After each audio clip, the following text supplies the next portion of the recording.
with China News Agency, we heard an announcement that we will be suspending an upsurge of tariff of automobile products from the U.S. So does it mean that we're closer to an agreement between the U.S. and China? During the G20 Argentina summit, both country leaders have met and made important consensus. As part of that consensus, the U.S. made commitment that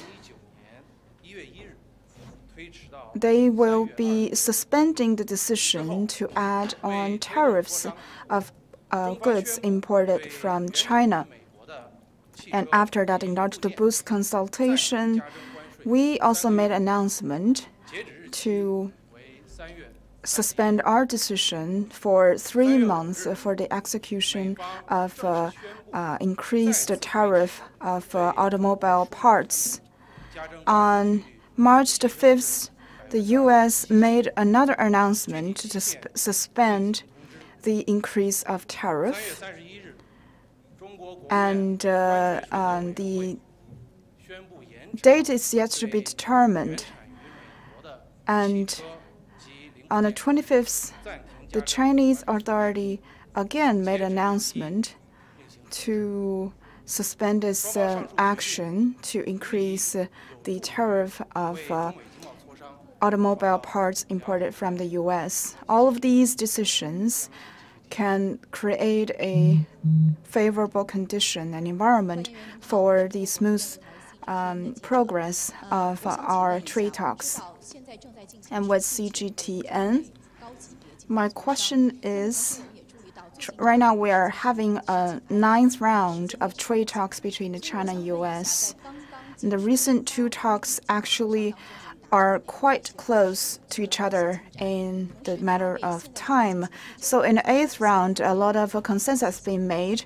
So can brief on us those consensus and how does that lay the foundation for the 9th round? Thanks for the question. From the 28th to the 29th of March, Representative Liu Hao have made talks with the U.S. Treasury Secretary and U.S. trade representative to hold the 8th round of talks to negotiating on the terms of the agreement, thus laying a solid foundation for the 9th round of trade talks. Thank you.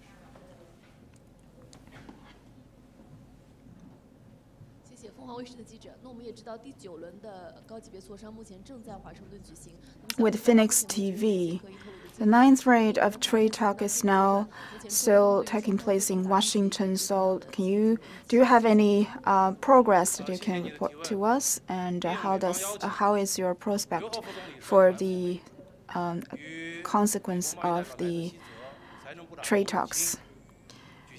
As is invited by the U.S. government,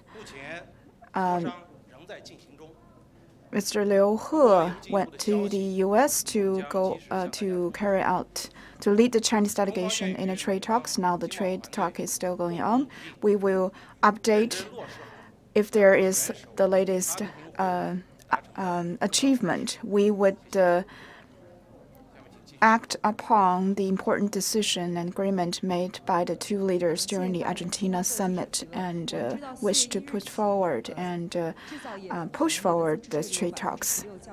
With Xinhua News Agency, from April the 1st, the manufacturers' tax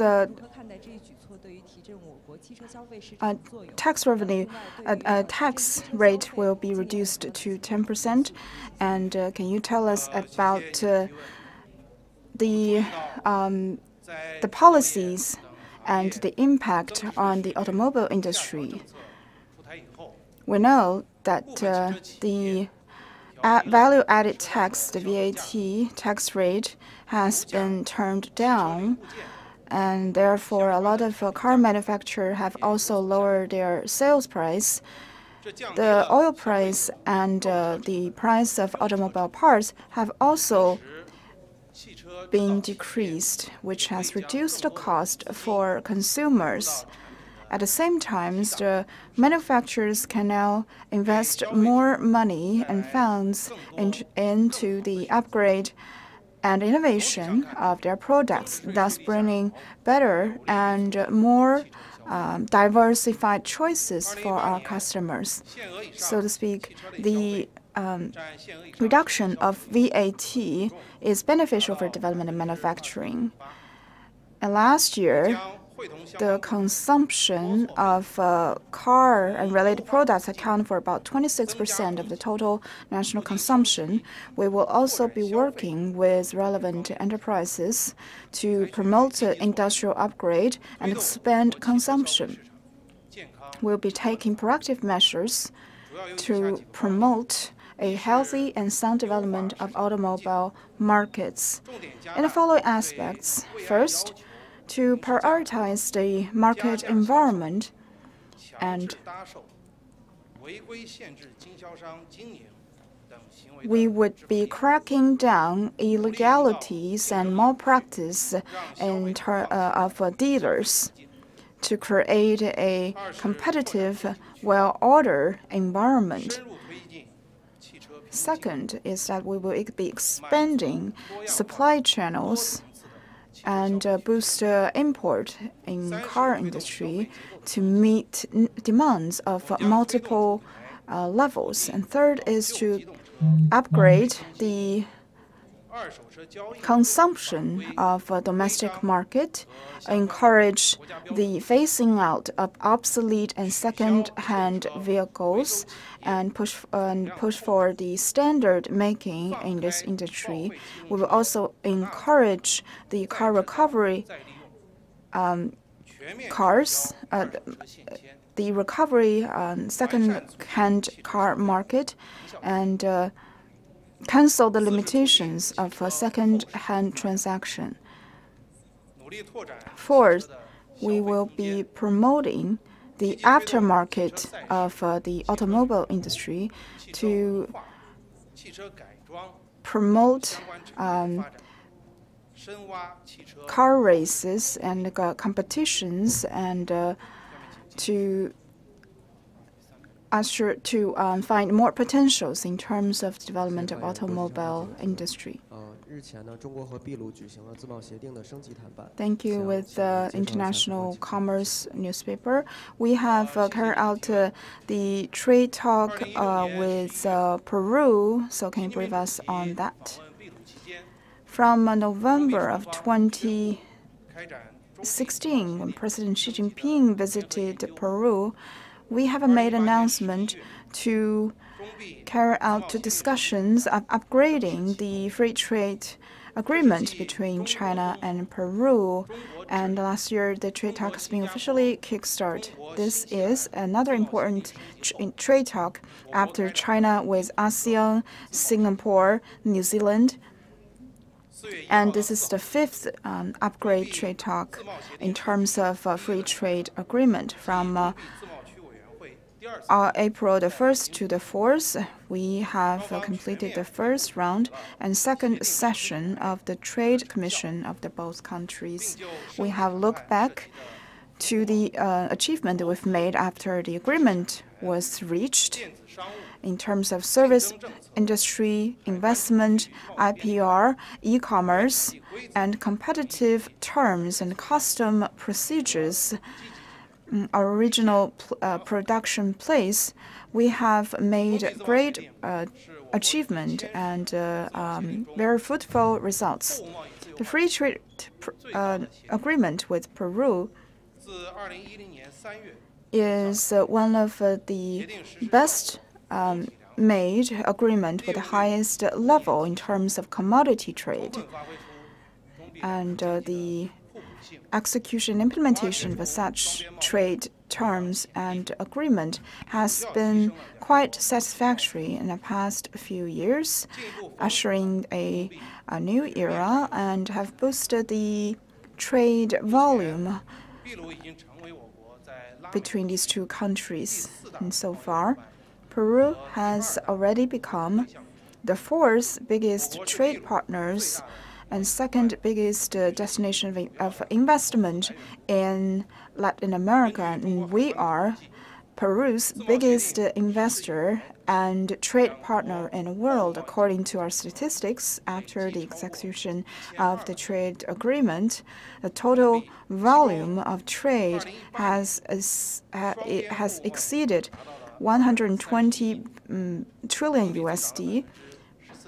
In 2018, the trade volume is up by 14.7%, and also 3.6 times that of the time before the implementation of such a trade agreement. So this has given us better and easier access to markets at both sides. In terms of service industry, in the first 3 quarters of 2018, the trade volume in terms of the service trade volume has reached 1.22 billion USD, thus creating a more stable and transparent institutional environment for other trades activities. Currently, Peru has become an important and one of the best choices when investors go to Latin America to invest. We will continue to work with our Peru counterparts to act upon the principle of pragmatism and flexibility to upgrade our trade agreement and to inject a new momentum to our trade development. Thank you. With Shenzhen TV, Premier Li Keqiang will be going to Brussels for the China-Europe Leadership Summit. So what can we expect from such a trip? With EU, we have been important partners for years, and this year we've been continuing to upgrade our trade relations in terms of scale. So according to Chinese customs, our trade volume has made a historical high. The total volume has reached 86.2 billion USD, and for the 5th consecutive year, EU has become China's biggest trade partners. And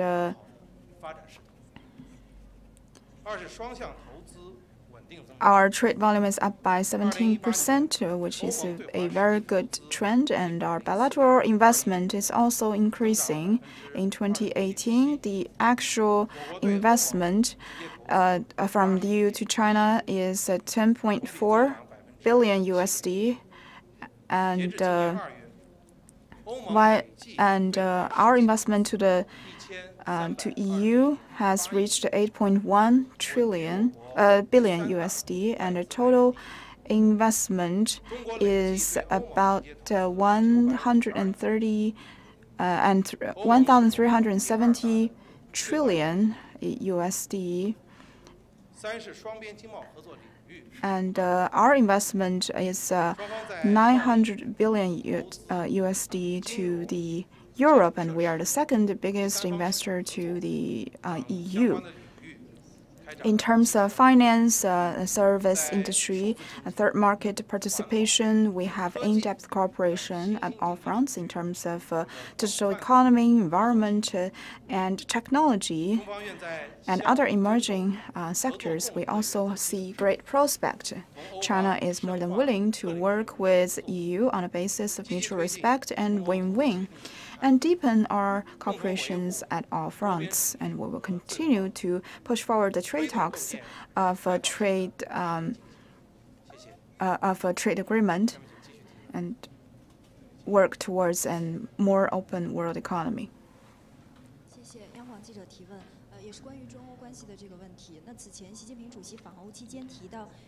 With CMG, also about China-EU relations, during President Xi's visit to to EU.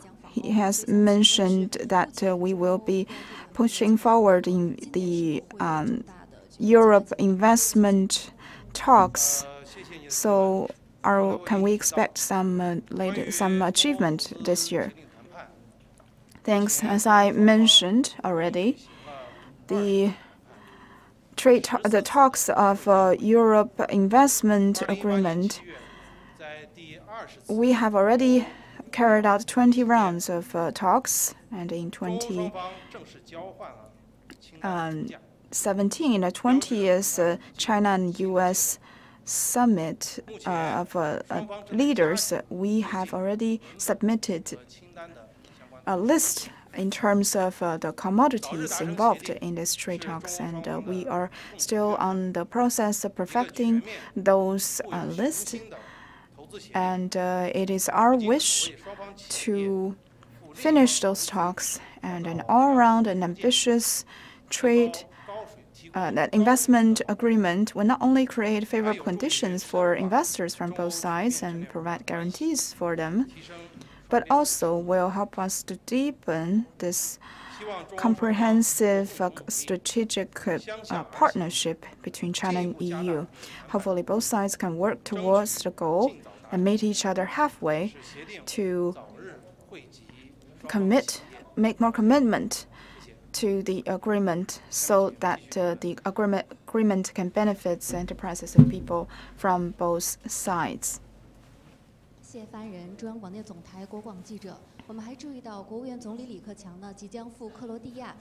With CMG, Premier Li Keqiang will be visiting Croatia to take part in the China Mid-East Europe Summit. So what can we expect from this visit? And can you brief us on the trade situation between China and Mid-East Europe? In this regard, in recent years, we have been extending our trade relations with Mid and East Europe countries. And trade volume is growing fast in 2018.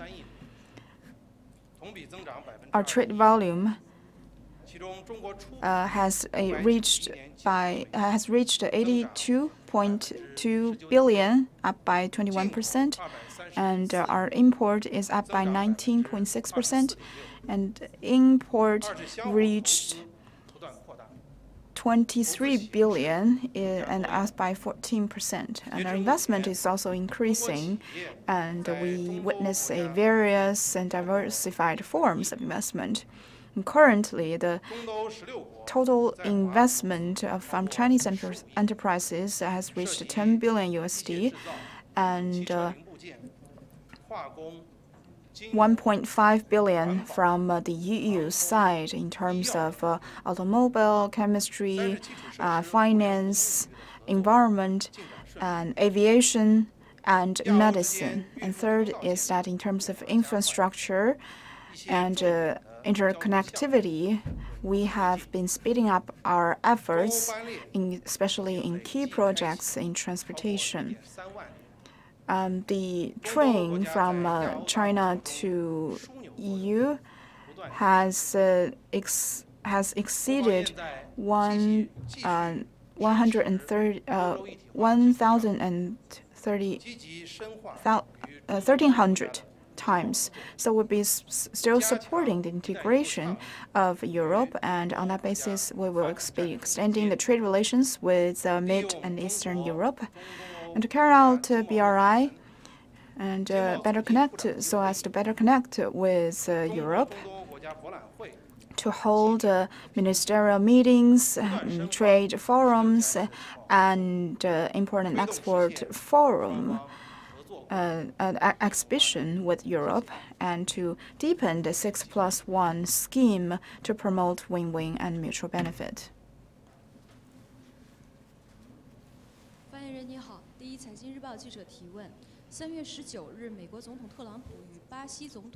With finance, first finance,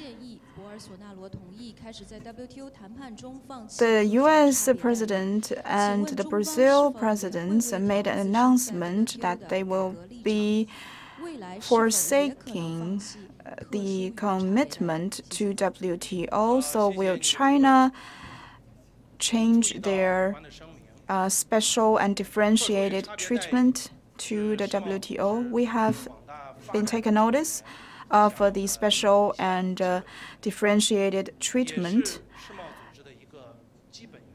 This treatment is one of the basic treatment and principle of the WTO, which is embodiment of the inclusiveness of a multilateral trade system. Each member has the right to choose their trade policy. The special and differentiated treatment for developing countries have to be guaranteed. We have a very clear attitude towards the WTO principles. We are the biggest developing country in the world. We do not shy away from any international responsibilities, and we are willing to take our due responsibility as a WTO member, but that is on the condition that is suitable for our development stage and capabilities. That's what we did, and that's what we will be doing in the future. At the same time, we will also be working with other developing countries to safeguard the basic rights for the developing country members, and we need to have one voice to safeguard our mutual and common interest. It's our hope that all WTO members can respect each other and seek common grounds while resolving differences and push forward the WTO reforms in order to safeguard the soundtrack of the multilateral trade system.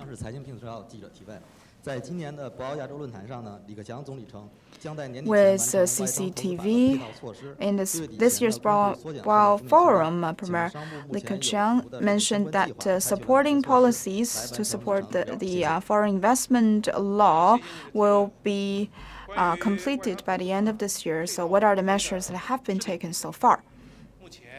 In terms of the law on foreign investment and supporting regulations, laws and regulations, right now the MOFCOM have been held several sessions to listen to the suggestions of enterprises and experts, and we are now soliciting opinions from local governments.